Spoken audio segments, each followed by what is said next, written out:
Selamat pagi Bapak-bapak dan Ibu-ibu. Udah rapi-rapi deh pagi ini ya. Walaupun hujan, kita rindu datang untuk berkumpul bersukacita. Kita akan memuji, kita akan mendengar firman Tuhan. Itu yang terutama di dalam hidup kita sehari-hari. Pagi Ibu Reni.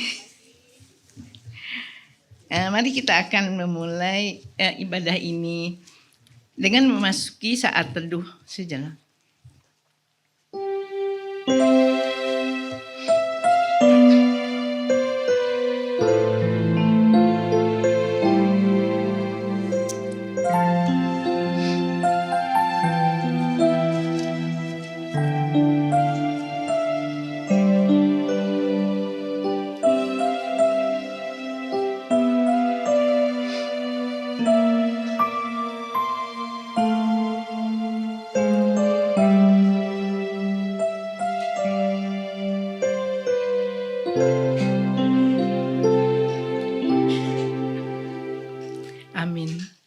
Mari kita bangkit berdiri, kita akan menyanyikan Mars Usia Indah kita yang semangat.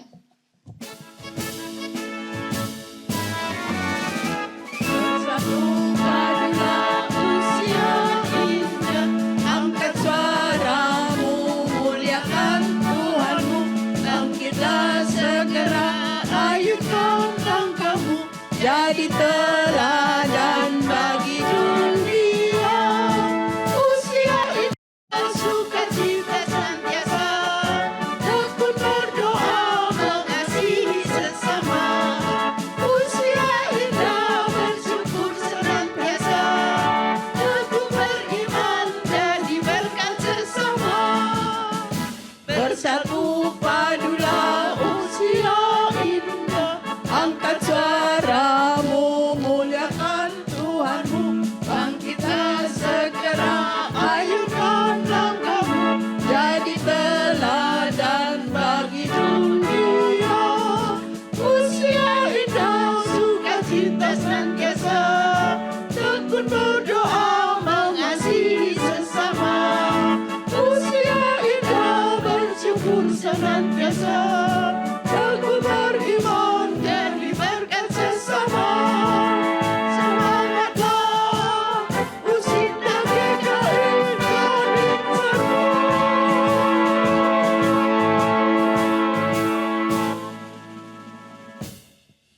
Dengan tetap berdiri, kita akan menyanyikan pujian pembukaan dari Kidung Jemaat 18, bait 1, 2, dan 3.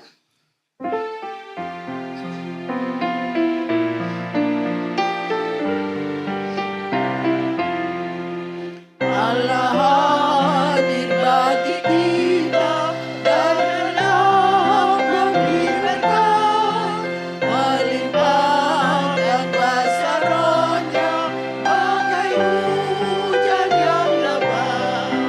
Dengan Roh Kudus ya Tuhan, umat-Mu berkatilah, baharui hati kami, oh curahkan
dipersilakan duduk.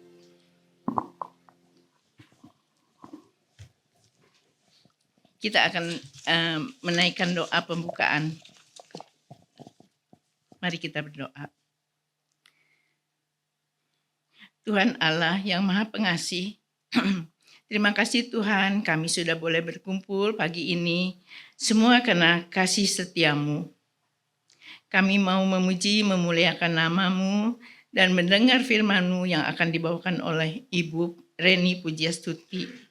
Kiranya Bapak urapi Ibu Reni sehingga yang difirmankan boleh menguatkan dan menjadi petunjuk untuk kami jalani sehari lewat sehari. Berkati kami juga yang melayani dalam ibadah pagi ini. Kami menyerahkan jam persekutuan ini hanya ke dalam nama Tuhan Yesus Kristus. Amin. Kita akan membaca Mazmur dari Mazmur 36 secara berbalasan ya. Saya yang apa?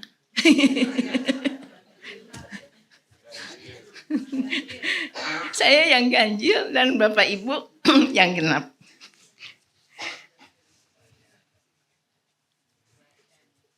Kita mulai ya. Untuk pemimpin biduan dari hamba Tuhan dari Daud.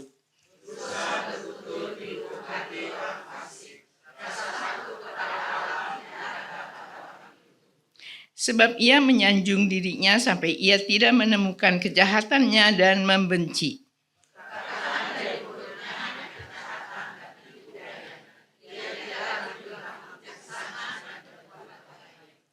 Kejahatan dirancangnya di tempat tidurnya. Ia mengikuti jalan yang tidak baik, apa yang jahat tidak ditolaknya.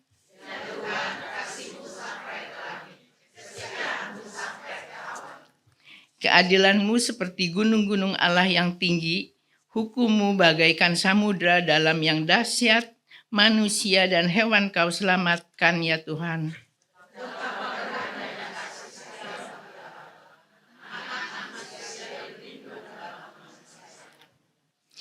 Mereka mengenyangkan dirinya dengan lemak di rumahmu. Engkau memberi mereka minum dari sungai kesenanganmu.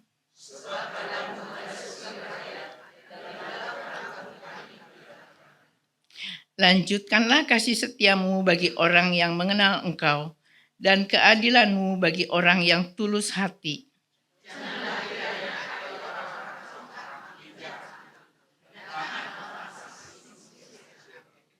Ayat terakhir kita baca bersama ya. Lihat orang-orang yang melakukan kejahatan itu jatuh. Mereka dibanting dan tidak dapat bangun lagi. Amin.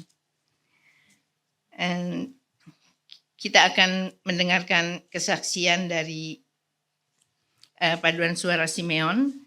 Tapi sebelumnya kita persiapkan dengan nyanyian PKJ 219 ayat 1, 2, dan 3.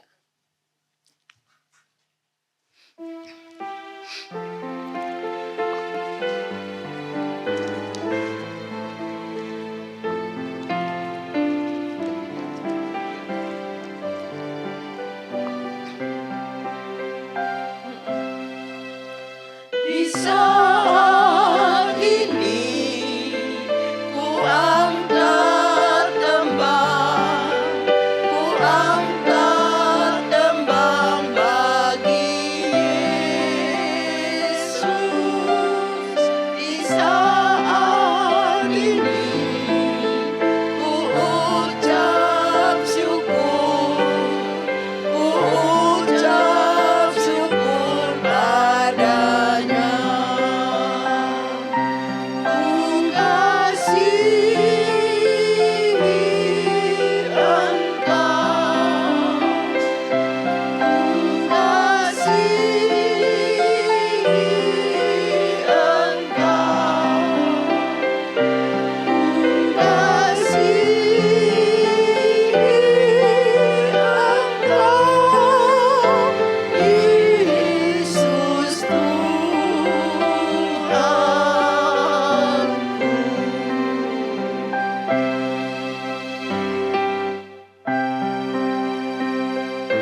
Kini tiba saatnya kita akan mendengar firman Tuhan. Sebelumnya kita akan mempersiapkan diri kita menyanyi dari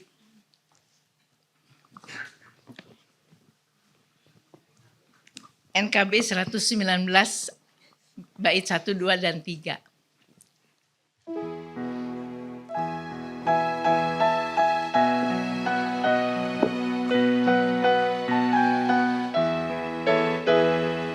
Nyanyikan lagi bagiku firman kehidupan, sungguh mulia dan merdu firman kehidupan, firman yang gerinda, ajarku setia, indah benar, ajaib benar, firman kehidupan, indah benar, ajaib benar, firman kehidupan.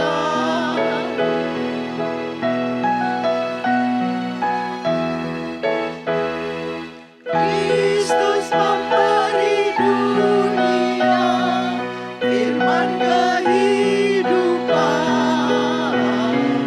Hai pendosa, dengarkanlah firman kehidupan. Bagimu anugerah diberi berlimpah, indah benar, ajaib benar, firman kehidupan, indah benar, ajaib benar, firman kehidupan.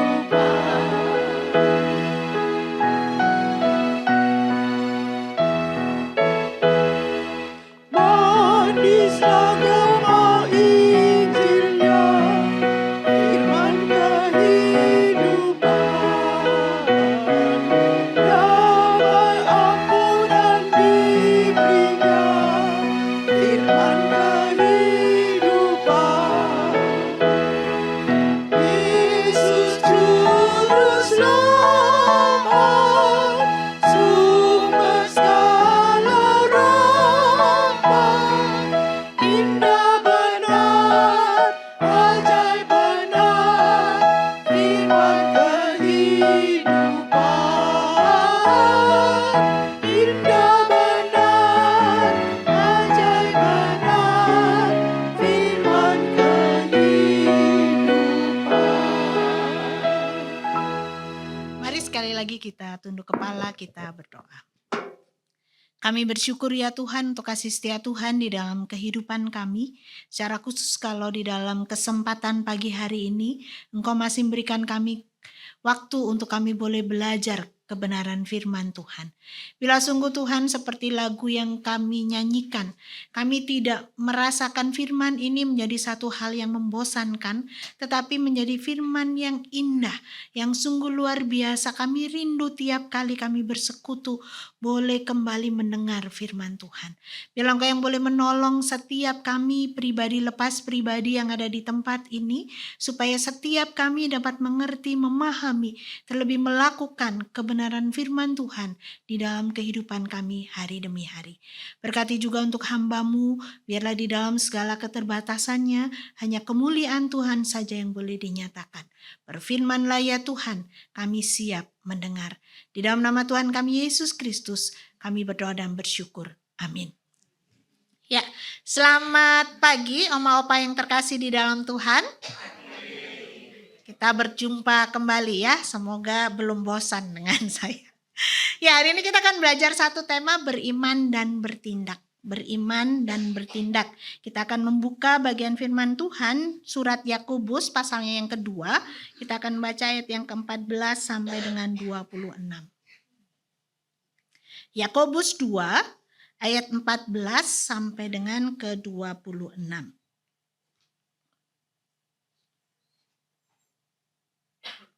Baik, jikalau sudah mendapatkannya, saya akan bacakan untuk setiap kita. LAI memberikan judul Iman Tanpa Perbuatan pada Hakikatnya Mati. Apa gunanya saudara-saudaraku jika seseorang mengatakan bahwa ia mempunyai iman, padahal ia tidak mempunyai perbuatan? Dapatkah iman itu menyelamatkan dia?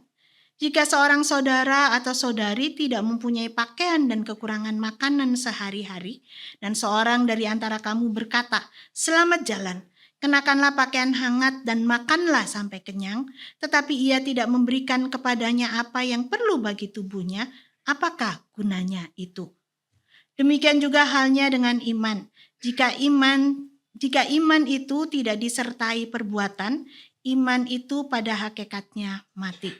Tetapi mungkin ada orang berkata, "Engkau mempunyai iman dan aku mempunyai perbuatan." Aku menjawab, "Tunjukkanlah kepadaku imanmu itu tanpa perbuatan, dan aku akan menunjukkan kepadamu imanku dari perbuatan-perbuatanku." Engkau percaya bahwa hanya ada satu Allah saja, itu baik. Setan-setan pun percaya akan hal itu dan gemetar. Hai manusia yang bebal, maukah engkau bukti bahwa iman tanpa perbuatan adalah iman yang kosong? Bukankah Abraham bapa kita dibenarkan karena perbuatan-perbuatannya ketika ia mempersembahkan Ishak anaknya di atas mezbah? Engkau lihat bahwa iman bekerja sama dengan perbuatan-perbuatannya, dan karena perbuatan-perbuatan itu iman menjadi sempurna.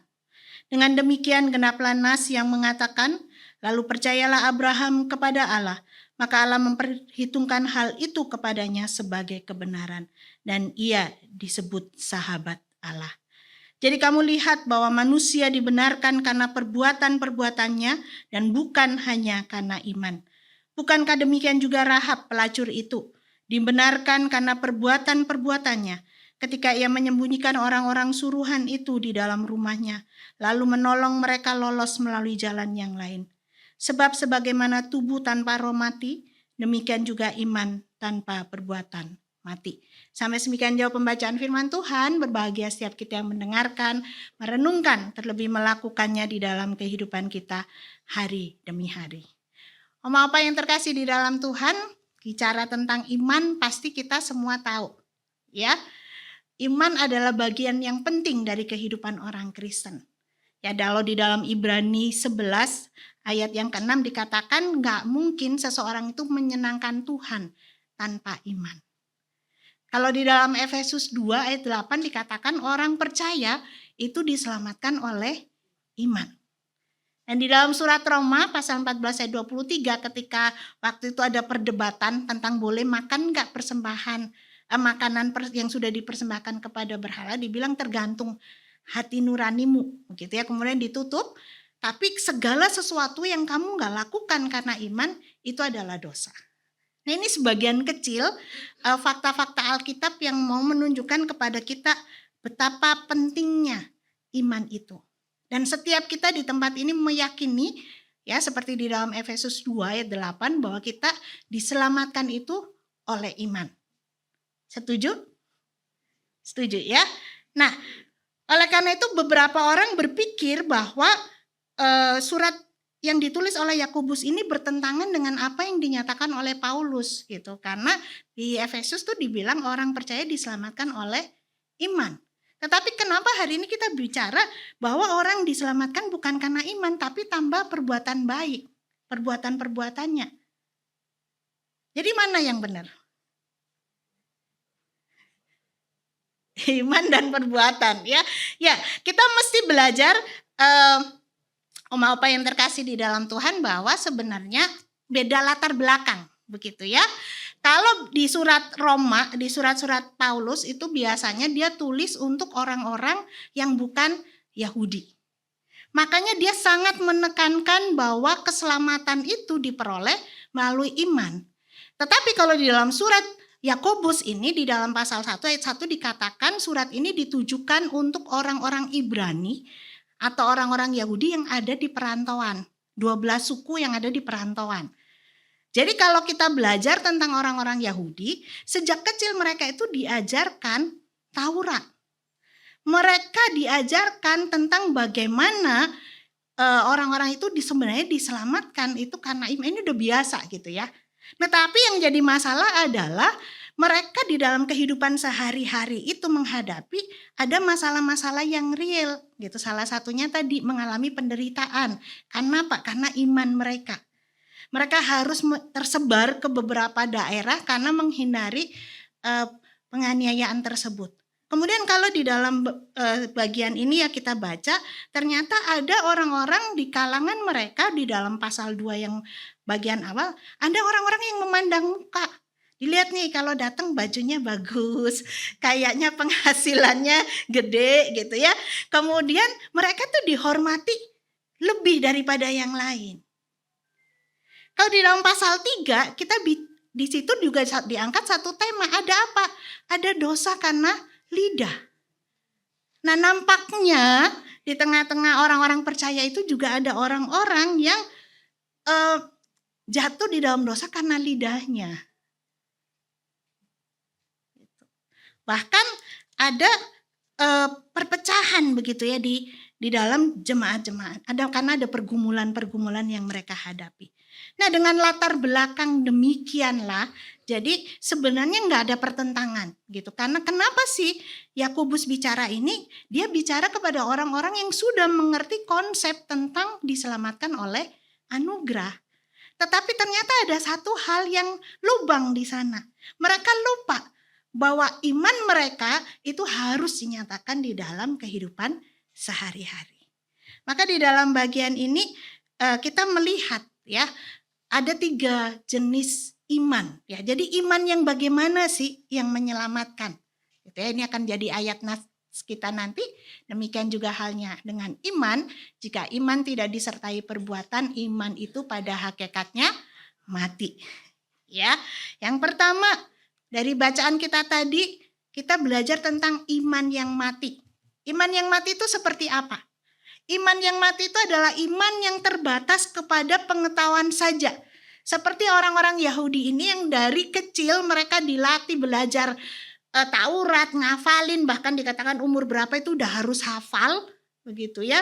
Harus sudah selesai membaca seluruh Taurat, begitu. Mereka pandai hafal ayat-ayat Taurat begitu dan pandai berdoa melakukan ritual keagamaan, tetapi ternyata di dalam kehidupan sehari-hari mereka tidak menyatakan apa yang mereka ketahui. Nah, inilah yang dikatakan iman yang mati, bukan gak ada iman, tapi imannya gak efektif, imannya tidak berguna karena tidak menyatakan dampak nyata di dalam kehidupan sehari-hari.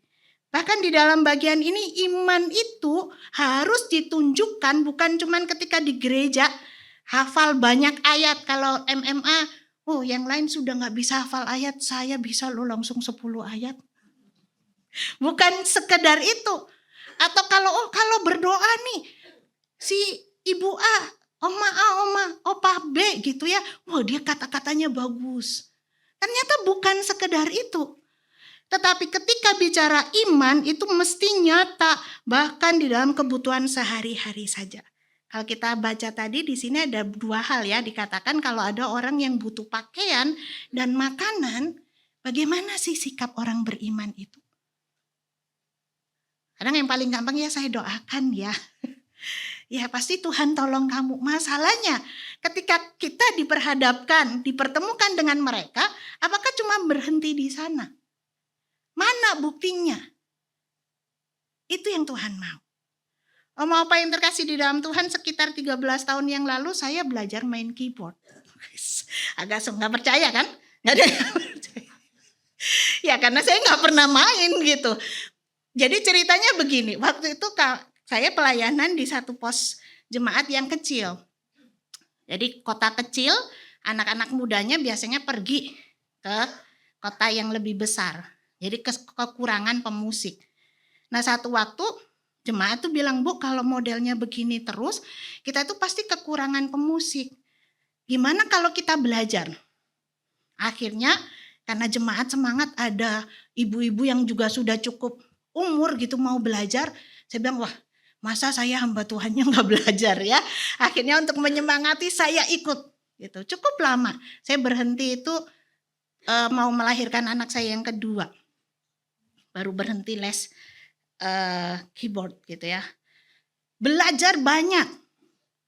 Sampai ada, nggak tahu Pak Puncoroni yang tahu ya, C mayornya nggak cuma 3, 9 saya bisa gitu ya.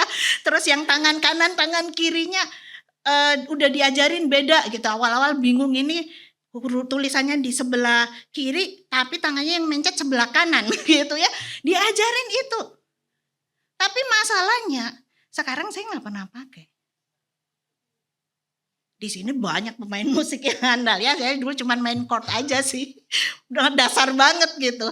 Tapi waktu itu gurunya bilang, "Bu, Ibu itu sebenarnya bisa loh main ini. Teorinya sudah dikasih.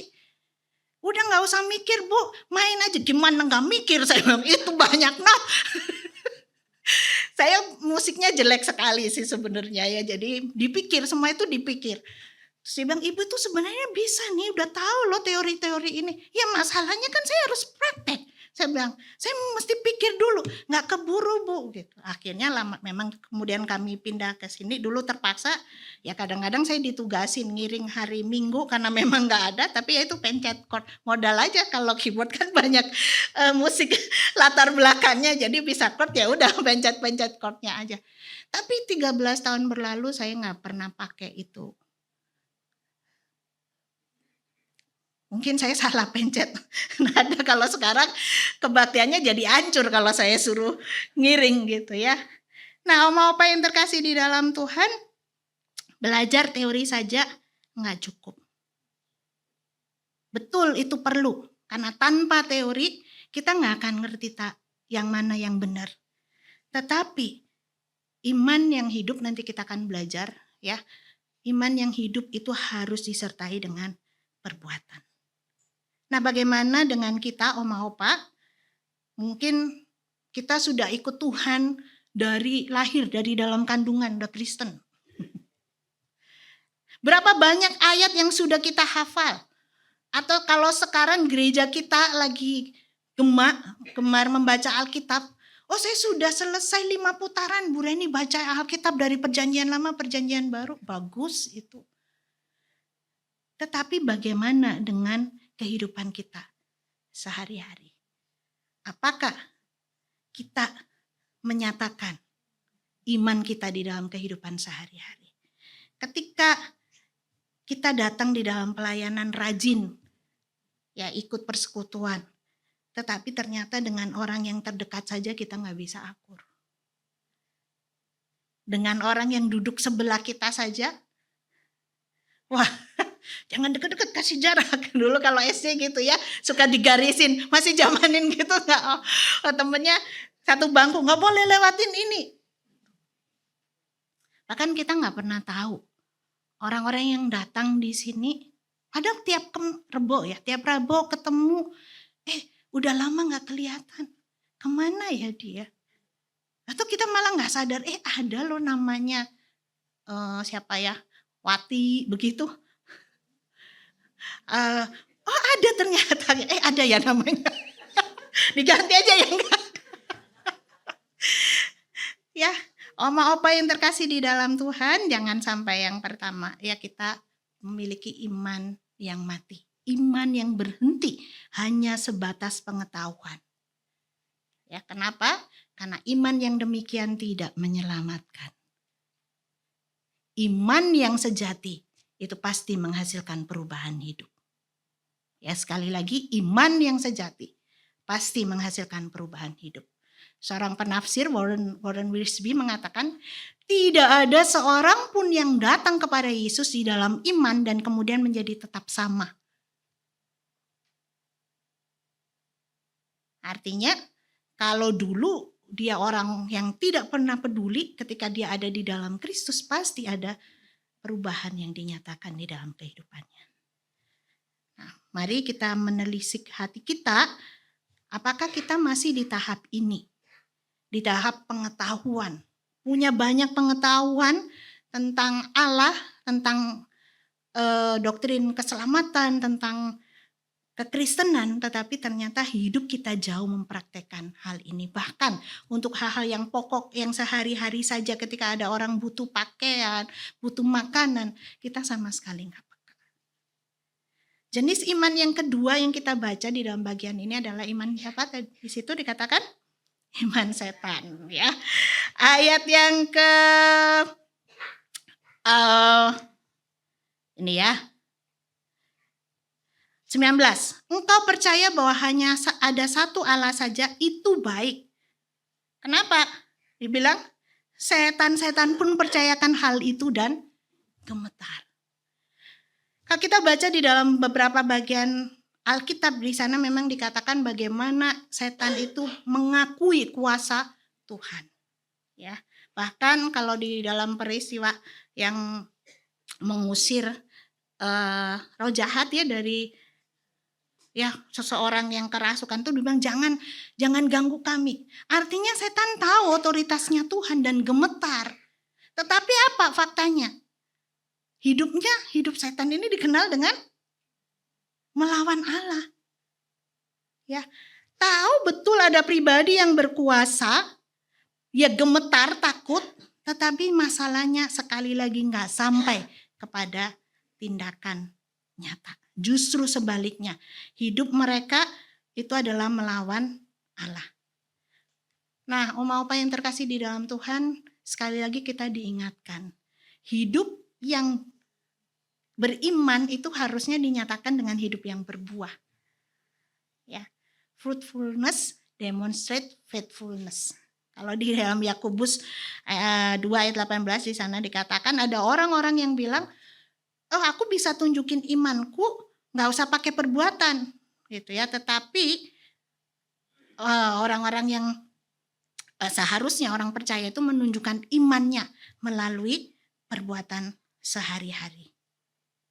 Nah, Oma-Opa yang terkasih di dalam Tuhan, bagaimana dengan kita saat ini? Kita sudah kenal Tuhan, kita mengakui kuasanya, tetapi bagaimana? Apakah hanya berhenti takut yang cuman sebentar saja? Kenapa? Karena faktanya ada banyak anak-anak Tuhan, orang-orang yang mengaku percaya kepada Tuhan, tetapi hidupnya tetap di dalam dosa. Kadang-kadang nggak tahu ya kalau Oma-Opa udah nggak bergumul dengan itu, tapi saya punya anak remaja, kadang ada masalah trust issue ya sama mereka. Karena kalau disuruh apa-apa, ya mama sebentar, ya sebentar mama sebentar. Kadang kan gitu. Ayo nyuci piring, iya kadang. Udah mama nggak usah nyuci piring, tinggalin aja mama, aku akan cuci. Sampai besok pagi saya bangun mau masak, utuh di situ dan tambah banyak. Jadi kadang-kadang saya bilang, udahlah mama jadi trust issue sama gak percaya gitu. Ya bersyukur ya Allah kita itu tidak seperti itu dengan kita. Walaupun mungkin kita punya banyak kegagalan, kelemahan, tetapi enggak trust issue loh. Tuhan kasih kesempatan kepada kita untuk menyatakan hidup yang sungguh-sungguh takut akan Tuhan. Jadi mari kalau tadi berhenti di pengetahuan, ini nambah, perasaannya mulai gemeter gitu. Tetapi belum sampai kepada satu bagian lagi, yaitu tangan. Maka iman yang ketiga yang seharusnya dinyatakan itu adalah iman yang hidup. Iman yang apa? Iman yang sungguh-sungguh dinyatakan di dalam tindakan kita. Jadi bukan hanya tahu kepala, berhenti di hati, tetapi juga sampai ke tangan. Keseluruhan hidup kita menyatakan bagaimana iman itu berdampak. Dan di dalam bagian ini ada dua contoh yang diambil, Abraham dan Rahab. Memang seolah-olah kayak bertolak belakang sekali ya, Oma-Opa. Abraham itu dikenal sebagai bapak orang percaya, orang beriman. Kalau Rahab di ayat 25 dikatakan dia adalah seorang pelacur. Tetapi yang menarik adalah dua-duanya ini menyatakan satu tindakan iman yang luar biasa. Mereka sama-sama manusia biasa walaupun reputasi mereka bertolak belakang. Tetapi dua tipe orang ini mereka tuh menyatakan iman mereka di dalam tindakan nyata. Dikatakan ini jadi Abraham itu waktu diminta mempersembahkan Ishak anaknya itu sekitar umurnya 100 tahun. Jadi bahkan di dalam umur yang sudah lanjut seperti itu, dia tetap taat melakukan apa yang Tuhan mau. Dan dia tetap menaruh percaya kepada janji Tuhan. Bayangkan, menanti anaknya bukan dalam waktu yang singkat, butuh waktu yang begitu lama, kemudian tiba-tiba disuruh mempersembahkan anaknya. Tetapi dia taat. Memang Abraham pun mengalami naik turun. Kalau kita belajar dari mulai awal dia panggil bagaimana, kadang-kadang juga dia merasa nggak percaya sama Tuhan gitu ya, waktu masuk ke mana Mesir, terus dibilang istri ngomong ya, adikku, saudaraku gitu, mau nyelamatin diri sendiri gitu. Waktu dia jatuh di sana. Waktu kemudian anaknya juga nggak dikasih-kasih sama Tuhan, akhirnya dia terima usulan istrinya ngambil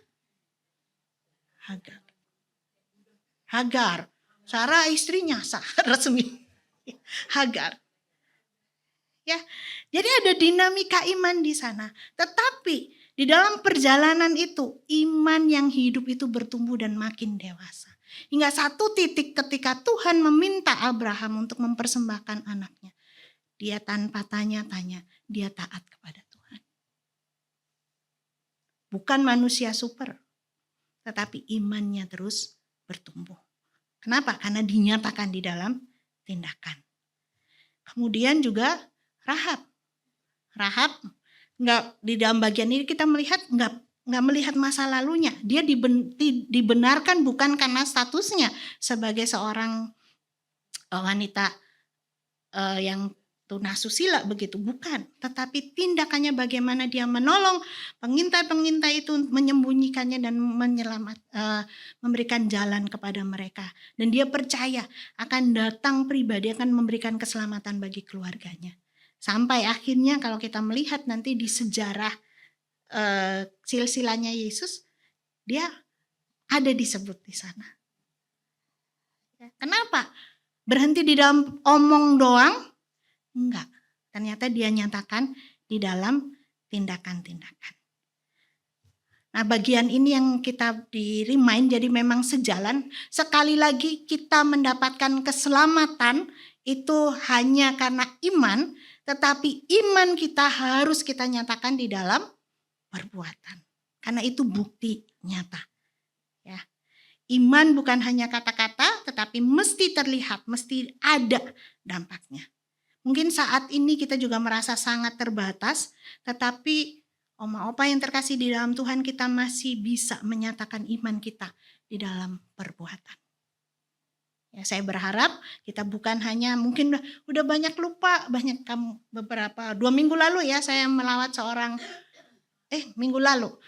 oma ditanya, gimana oma minggu apa? Oh lupa gitu. Jadi ingatannya sudah terbatas sampai ke dia usia berapa. Tapi satu hal yang dia ingat, dia bilang, saya bersyukur 3 anak saya sudah ikut Tuhan. Mereka cinta Tuhan.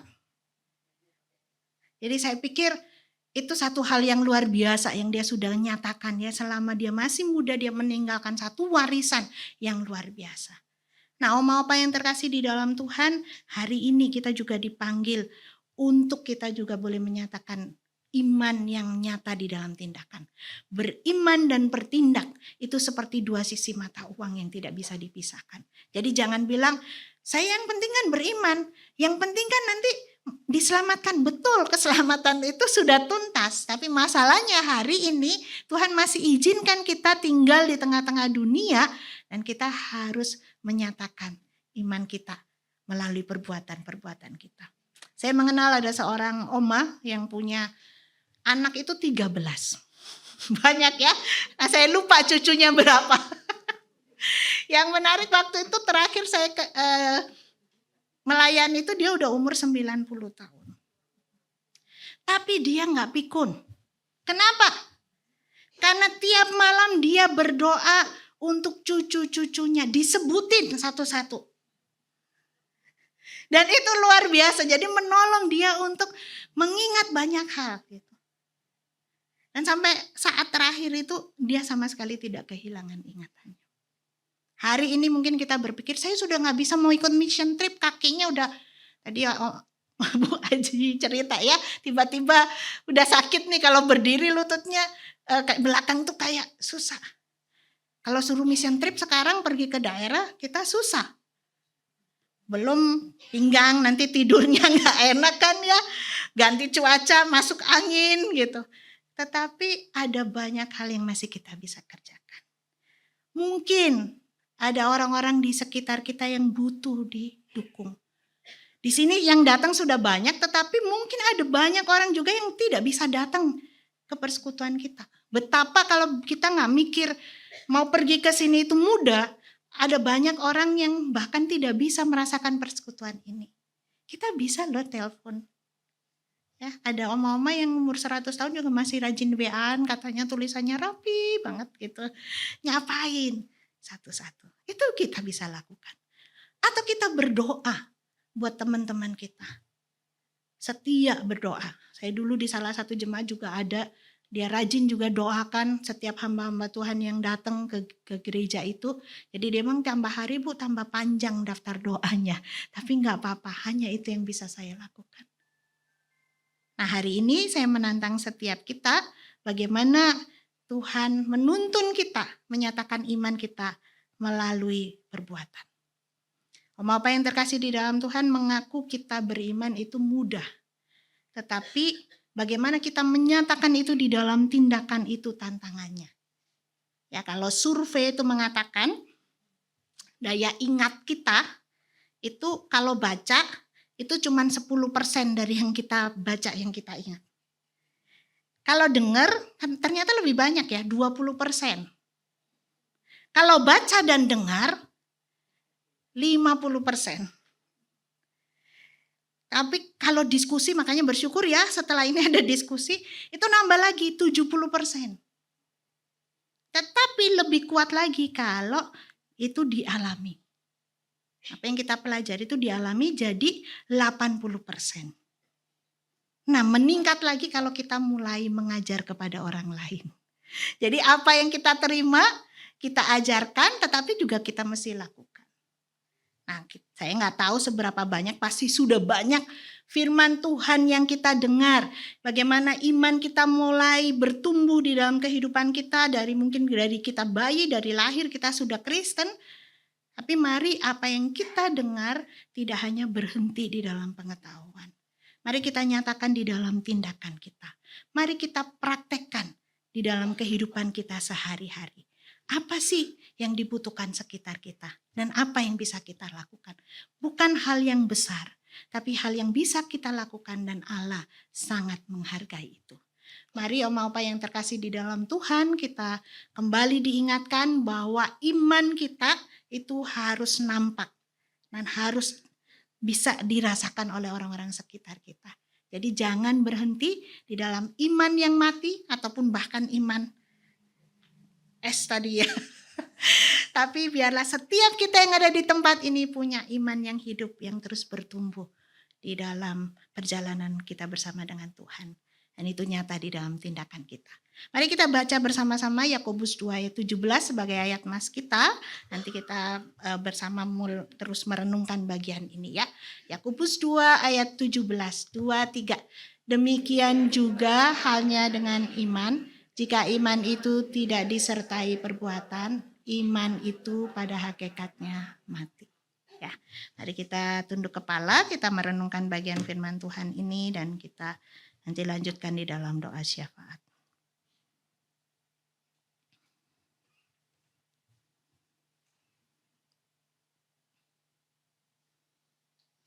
Terima kasih ya Tuhan, Kau beri kami kesempatan untuk mengenal Engkau secara pribadi. Di antara begitu banyak orang, Kau boleh memilih kami menjadi orang-orang yang beriman, merasakan anugerah di dalam Engkau. Terima kasih kalau hari ini kami boleh diingatkan bahwa iman kami harus nyata di dalam tindakan kami. Walaupun mungkin ada banyak keterbatasan, tetapi kami bersyukur karena anugerah-Mu memampukan kami untuk hidup seperti apa yang Tuhan mau. Biarlah di dalam usia indah kami ya Tuhan, betul-betul kami boleh menyatakan iman yang hidup. Kami mau memberi diri kami untuk melakukan kehendak Tuhan dan menyatakan itu di tengah-tengah keluarga kami. Biar kami boleh menjadi teladan iman bagi anak cucu kami ya Tuhan. Mereka boleh melihat bagaimana karya Tuhan yang sudah Tuhan nyatakan di dalam kehidupan kami di masa lalu, bahkan sampai hari ini.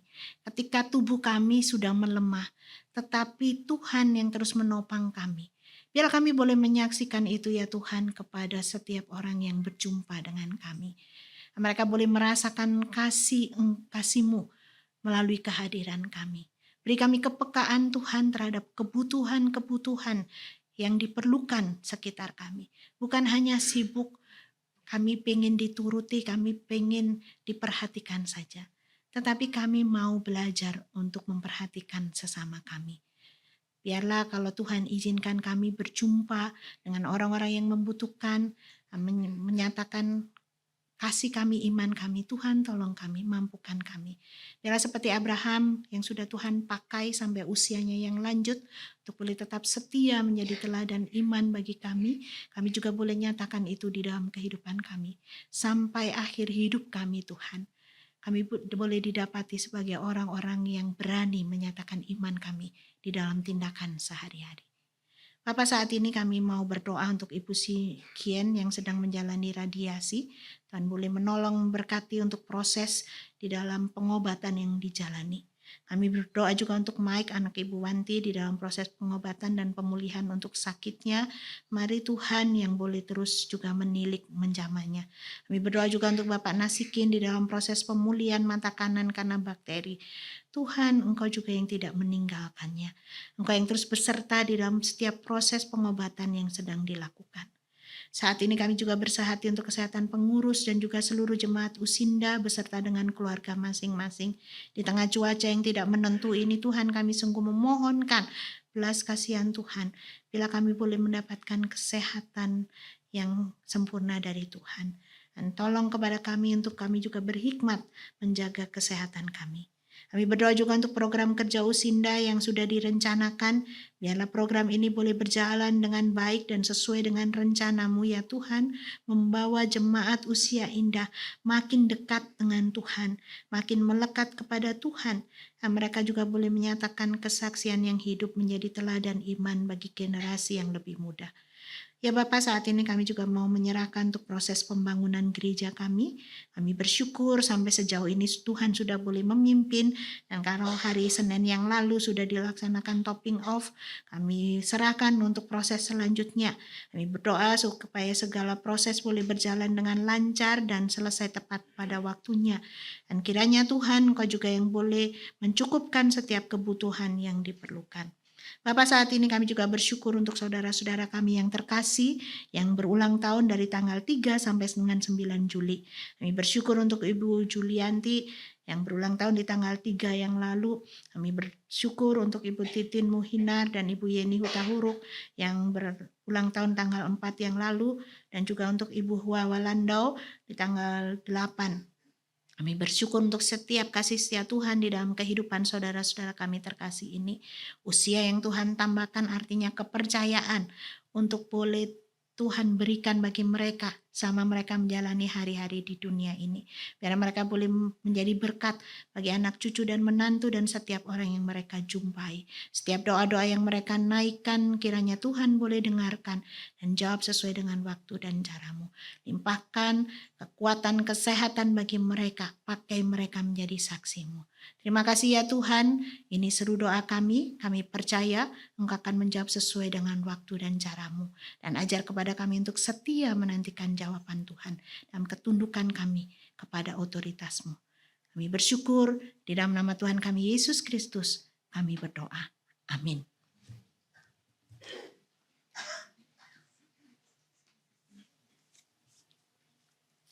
Kita sudah mendengarkan firman yang menguatkan kita dan yang untuk kita melangkah ke depan.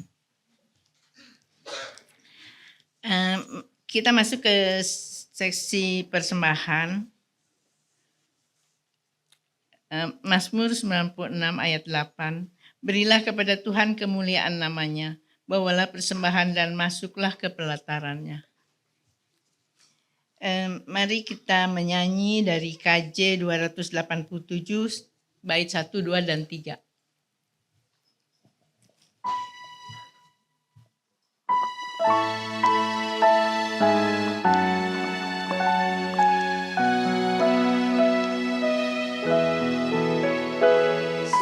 Sekarang bersyukur, hai hati mulut tangan, sempurna dan besar segala karya Tuhan, diberinya kita pun anugerah dan berkat dan tak berpihak semula dan tetap.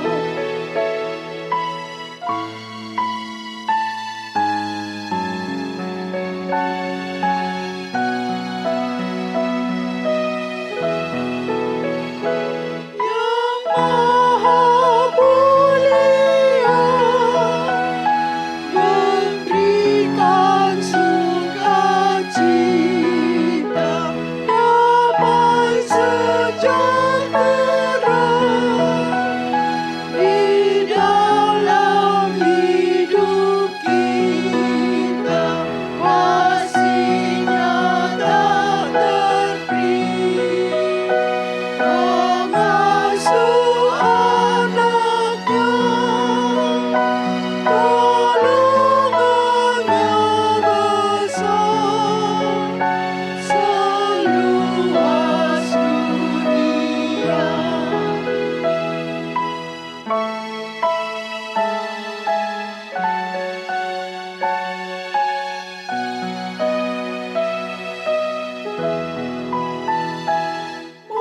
Muliakan Allahmu yang tiada terbanding, Sang Bapa Anak Roh, di tangga Maha Tinggi, Tritunggal yang kudus, kekal terpujilah sekarang dan terus selama-lamanya.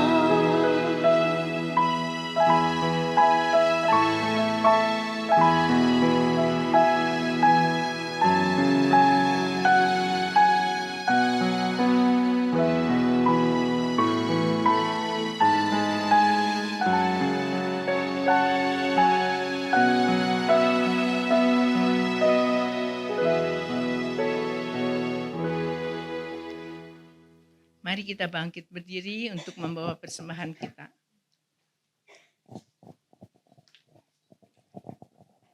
Mari kita berdoa. Terima kasih Tuhan, kami diberi kesempatan untuk mengungkapkan rasa syukur dan terima kasih atas berkat yang Tuhan beri. Biarlah persembahan ini boleh menjadi berkat dalam pekerjaan di kerajaan-Mu. Di dalam nama Tuhan kami, Yesus Kristus, kami berdoa. Amin.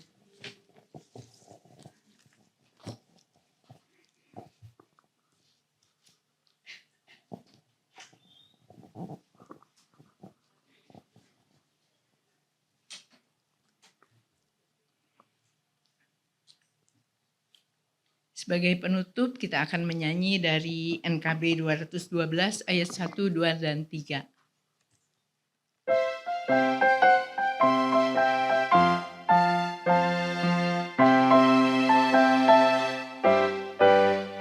Sungguh inginkah engkau lakukan hal besar, jangan tunggu tiba saatnya.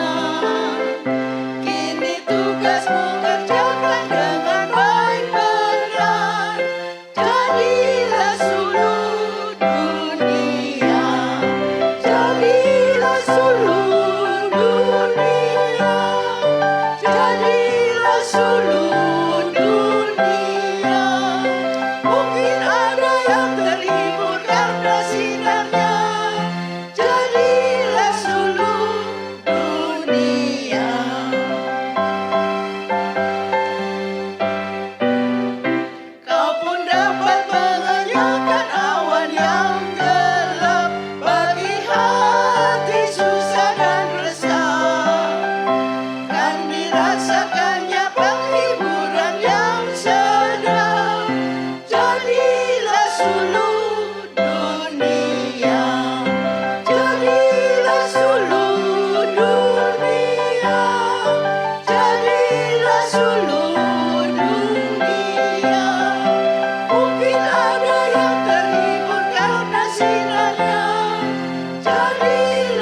bersama-sama kita berdoa. Terima kasih ya Tuhan kalau Engkau memanggil kami untuk menjadi sulu dunia. Kami yang begitu lemah, kami yang penuh dengan kekurangan ini, tapi Tuhan percayakan satu amanat yang besar. Kami bersyukur karena Engkau sudah memberikan kami, Roh Kudus-Mu memampukan kami untuk menjadi saksi-Mu. Oleh karena itu ya Tuhan, biarlah kami boleh menyatakan iman kami di dalam kehidupan kami sehari-hari. Dan mari Tuhan jadikan kami sulu dunia. Tuhan, sebelum kami meninggalkan tempat ini, biarlah kami memohonkan berkat-Mu. Kasih karunia dari Allah Bapa, di dalam kasih sayang Tuhan Yesus yang berlimpah, kekuatan penghiburan dan pertolongan Roh Kudus, beserta dengan setiap kita, menjadikan kita orang-orang beriman yang menyatakan iman kita melalui perbuatan kita, mulai saat ini, sampai Kristus datang kedua kalinya. Amin. Bapa, terima kasih. Bapa, terima kasih. Bapa di dalam surga, ku berterima kasih. Amin.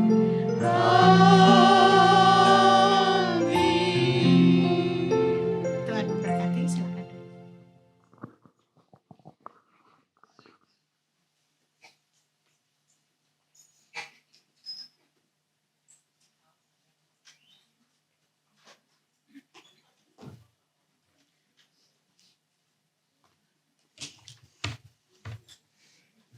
Selamat siang pada Bapak Ibu.